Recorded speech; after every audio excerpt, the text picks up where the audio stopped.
Hi, welcome back to diving into his word. So Exodus chapter 8, here are my notes.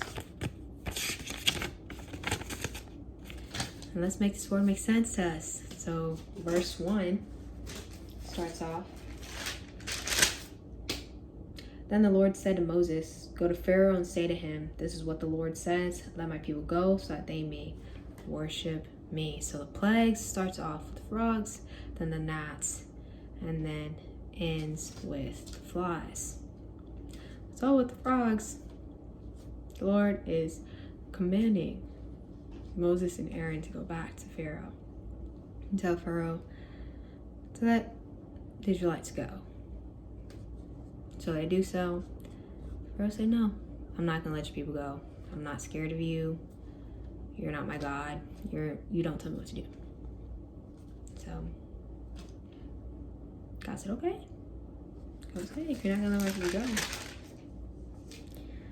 So frogs were everywhere. Frogs were in the oven. Frogs were in people's beds. Frogs were everywhere because Pharaoh refused to let the Israelites go.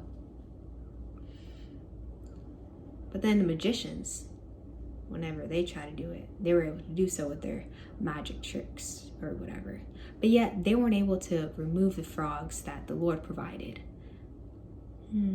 So Pharaoh summoned, I know y'all caught that, summoned unto Moses and Aaron, asking them to ask God to just remove these frogs because he was done. He had it.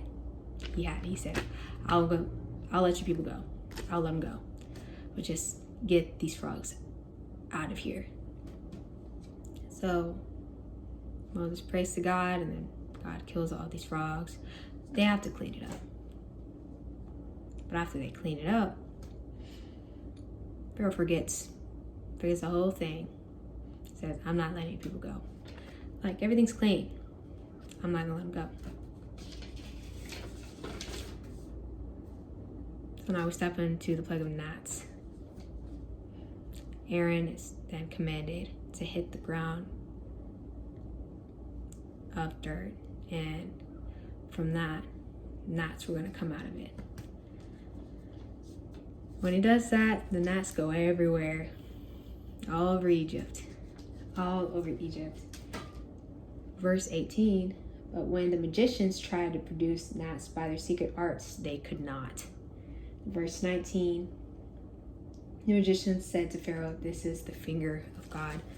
The magicians told Pharaoh, "This is God's hand."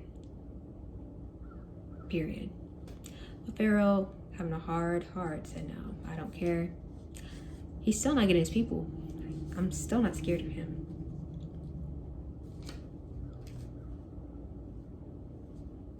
So then we get to the plague of the flies. It's the next morning. Moses and Aaron have a hard job. They're presenting themselves to Pharaoh, telling Pharaoh to let God's people go. Pharaoh was seen as, he was the elite in Egypt. So just the nerve, like, it's a lot. Like, it's a lot of stress that they're putting on themselves. And yet they said, "Yes, God, I'm going to do what you say." So they present themselves to Pharaoh the next morning, say, "If you don't let my people go, God's people go, God's going to inundate Egypt with flies everywhere."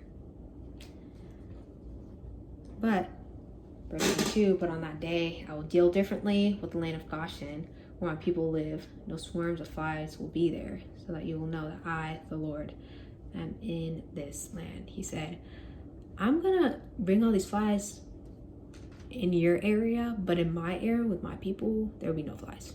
Not even one." And he did that. He did it. Flies everywhere in Egypt.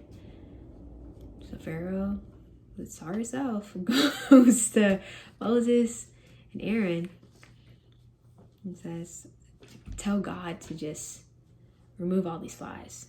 Just remove them." and y'all can just worship here. Y'all don't have to go anywhere. Just worship here. But Moses said, no. You know that your people are not going to allow that to happen. You know that. So we have to go. And so Pharaoh said, okay, well, y'all can go, but like, don't go far, and just pray to God to just remove these flags. I'm tired of it. I can't stand it. So Moses does. He prays to God. Prays to God. And all the flies left. All the flies left. But Pharaoh said, oh, there's no flies. Never mind. I don't think I'm gonna let you people go. Actually, I'm not gonna let you people go. So the cycle starts all over again. So chapter 9 goes into more plagues. And I hope to see you there. All right, bye.